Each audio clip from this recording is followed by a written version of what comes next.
I've been using the Galaxy Z Fold 4 as my primary device for the last year or so, and I have some mixed feelings about it. For the past couple months, I've been racking my brain about how to best summarize my variety of experiences with this phone. So let's make this easy and go over the good, the bad, and the reason I won't be upgrading to another Galaxy Fold like this in the future. Starting out with the good, a lot of the benefits I stated in my initial review are still very much true. To no one's surprise, Samsung made an incredibly solid, consistent smartphone. Whether it's phone calls, attending business meetings, watching videos, playing games, or remoting into a computer, the Fold 4 has never broken a sweat. Even with my chronic use of Battery Saver to turn a 2-day battery into a 3+ day battery with lighter usage. It's the most performant smartphone in my collection, and still feels above and beyond what I'd need 90% of the time. It's also one of the most versatile phones I've ever owned. The inner display's tiny tablet footprint lends itself to be great for big app usage. On the occasion I need just a bit more space in an application, I have a video to watch on my phone, or I want to read something longer than a typical social media post, it's incredibly comfortable. The benefit of the space it lends to either streaming or natively playing games also can't be understated. In fact, the most usage I've gotten from the inner display has been using it as a secondary monitor for other devices. As a portable Steam Deck monitor, it's been great for playing dual-screen games. Likewise, attaching it to my MacBook is made for a solid way to offload video previews when I need more space in Premiere for timelines. Honestly, it's hard to imagine going back to a more standard-sized phone after the amount of usage I've gotten out of my Fold 4's larger display. That's not to completely discount the outer display either. Its narrow aspect ratio allows me to wrap my hand fully around the phone, which makes it incredibly comfortable for one-handed usage, especially while walking around the city. For usage in short bursts, it's incredibly functional for viewing apps and responding to messages. There's plenty to like in situations where I need to get something done quick without lingering too long on my phone. Also, as someone who makes a ton of videos, that outer display has been perfect for slapping the smartphone on a tripod and lining up B-roll shots that are too close for our primary camera's lens. While the video quality might not be as great as our primary camera, its versatility has made it essential for getting certain shots throughout the past year without messing with cumbersome field monitors. The utility factor of this phone is just extremely high. Not even getting into the various times I've used DeX to easily use Android apps on a larger display. For folks who want a general purpose pocket computer that they can get the absolute most usage out of, I can think of few phones quite as capable as Samsung's Fold line. But it's not all positives with this device. In fact, there are quite a few bad aspects going on here. It shouldn't be a surprise to most people to hear that many of my gripes do center on using the outer display. It's suitable in short bursts, but significantly worse than more standard smartphones at most tasks.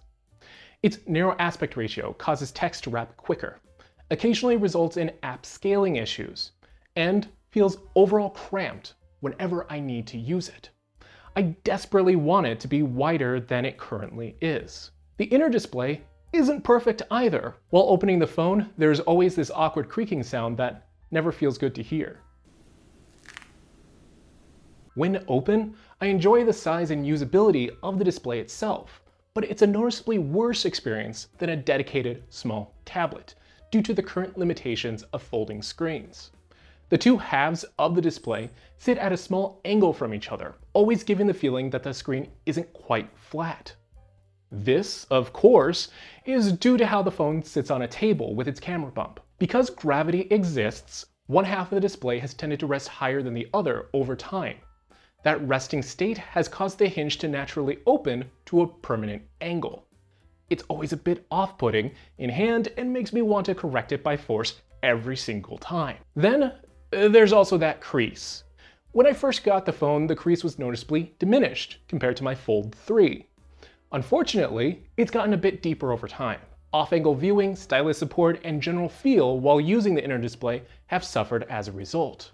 This display is fantastic for watching videos straight on. The crease basically disappears, but having it off to the side with an overhead light can make certain videos difficult to watch. It's even driven me to use the device unfolded in landscape less often because running my fingers across the crease just doesn't feel good.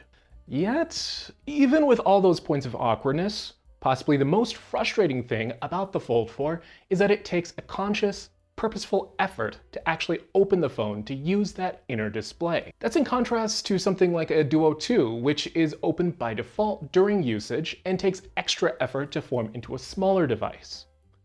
The difference between these approaches means that there's often this bar for usability, where everything less cumbersome than that bar feels doable on the outer display and doesn't cross my mind to open the device. For casual, day-to-day usage, that bar also tends to be a bit higher than most people might think. If I'm only scrolling social media or checking messages, there's no urge to take the extra time and effort to unfold the device for a minute or two. And occasions that do register as a cause to open the device, like reading a long article or watching something on YouTube, come around maybe once or twice every day for a couple of minutes on average.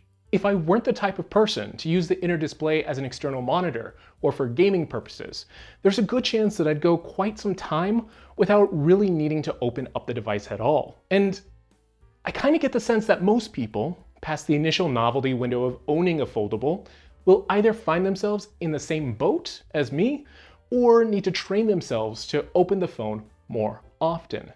Neither situation is great for such an expensive device, and lands the Fold 4 in this category of a phone that can become a tablet, rather than what I'd really want, a tablet that can become a phone. It also forces users into some awkward calculus, where they have to determine whether the few use cases where the inner screen feels completely necessary justifies living with a subpar smartphone experience most of the time. For me, I do ultimately think those small glimpses of large screen brilliance make some of the compromises worth it. Unfortunately, I think there are some fundamental issues with Samsung's design that won't result in me upgrading to a future Z Fold device. However, before we get into why I won't be upgrading to a future Fold, a word from our channel partner, Mint Mobile. As someone with a ton of smartphones, dealing with carriers to get service for all of them can be a bit of a hassle. Sometimes I just need a cheap phone line with a little bit of data to take the phone out into the world to make sure it feels good to use outside my home with really good Wi-Fi. If you're like me, looking for cheap plans, want to dump a phone you're fed up with, or just looking to cut ties with your own cumbersome carrier, I'd recommend checking out Mint Mobile. Their no-contract plans go for as low as $15 per month, depending on how much data you need.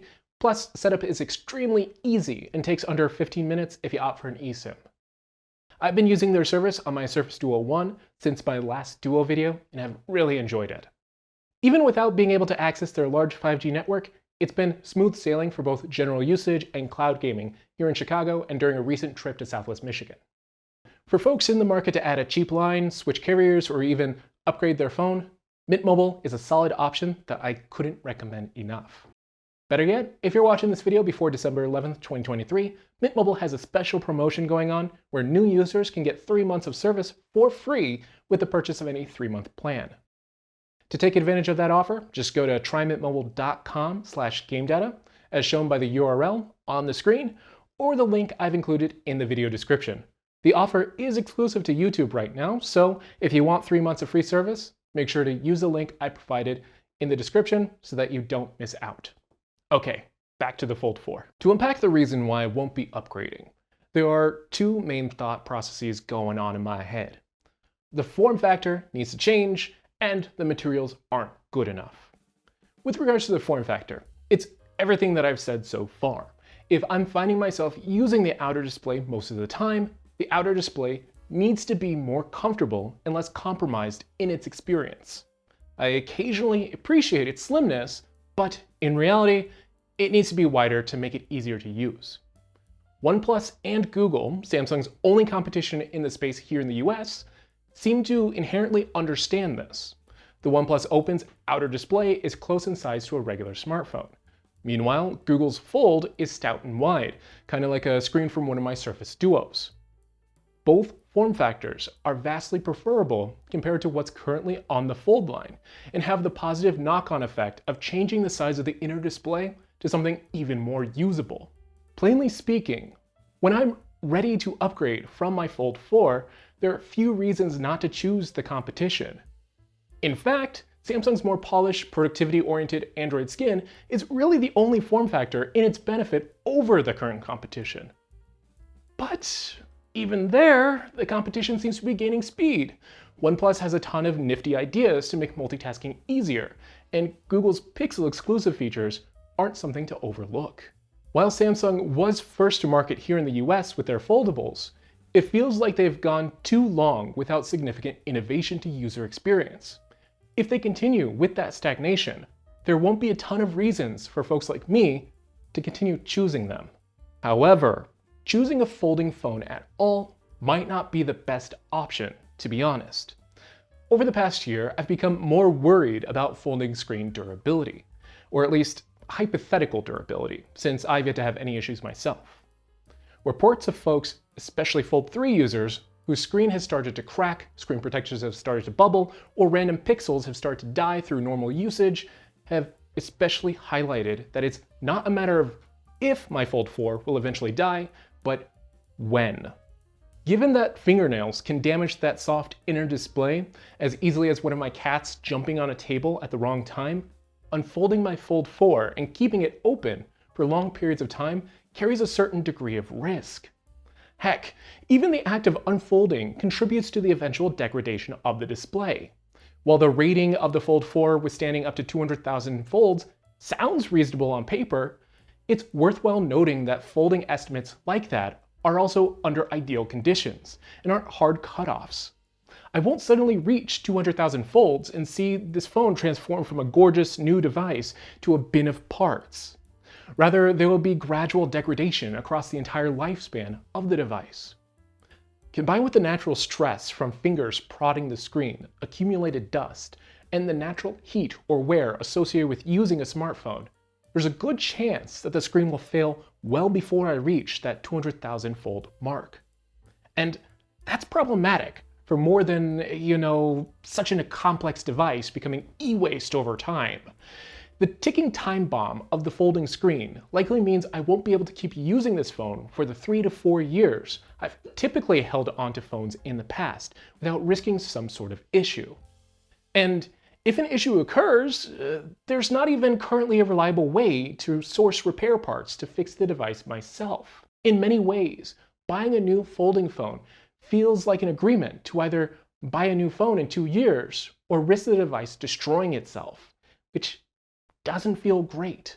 And that kind of leads me to my final thoughts. I enjoy the Fold 4 for what it allows me to do. The inner screen is a beautifully large canvas on which I very much enjoy watching videos, reading comics, playing games, using as an external monitor, and doing whatever other occasional thing that feels too cramped to do on that outer display. As a complete package, backed by Samsung's top-tier productivity-oriented Android Skin, it makes a ton of sense for power users who want a device with more screen real estate than a standard smartphone that they know will be as solid on the day they buy it as the day they trade it in for an upgrade 2 years later.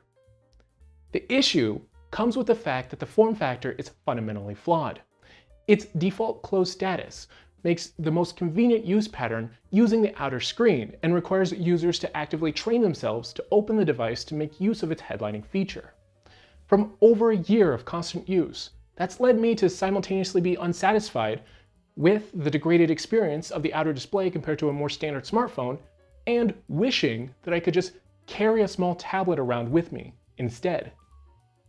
Furthermore, unless I'm constantly making the effort to use the inner display more often, I've found that there's rarely a casual use case to apply the extra effort to get beyond the outer screen. There are signs the smartphone industry overall is moving to make experiences like mine a little better, with more thoughtful form factors. However, as I keep using a folding screen phone, a lot of my hope for what these devices could become have been overshadowed by reports of the device's fragility and fundamental repairability concerns. I would desperately like to say that the Fold 4 has been a blast to use, and I'll be upgrading to a new Fold in the future. But Samsung's design choices on current Folds don't hold up over time. And I'm not sure whether folding screens are even the best option forward. Considering the amount of heavy lifting done by the Fold 4's outer display, it's going to be hard determining if the few unique use cases afforded by a folding screen are worth the extra cost to reliability over time for most people. Those are my thoughts though. Now's the time where I ask for yours. Are you in the market for a foldable, or are you a Samsung Fold user with your own experiences? Let me know down in the comments. I'd particularly be interested in the experiences of other folks who've been using a folding screen phone for a couple years. How do y'all feel about the potential durability issues, or even the outlook of a device like a used Fold 4 lasting long enough for someone like me to do a 10-year retrospective on it? In the same way, is there a killer use case that makes any durability concern worth it to you? There are a ton of fantastic smartphones that have come out in the past decade, and it's been disappointing seeing how many of them can rarely be found in working condition these days. Folding screen phones feel particularly bound to become rare by virtue of their lack of repairability, and that kind of saddens the tech nerd in me a bit. But hey, I digress. As always, if you found this video interesting or informative, go ahead and click that like button to let me know, and then get subscribed for more smartphone videos in the future. I'm actually currently writing a video on the 12-year-old Xperia Play right now that should release in the next month or so. If you want to get notified as soon as that goes live, make sure to click that YouTube notification button, and then follow Game Data on the various social media sites I'm showing on the screen. We also have a Patreon set up for anyone who's interested in supporting the channel further or getting early access to ad-free videos. And, of course, also check out the Mint Mobile link in the description if you're in the market for a new mobile carrier on the cheap. That'll be all for this video though. Thank you all for watching. Till next time, catch you later.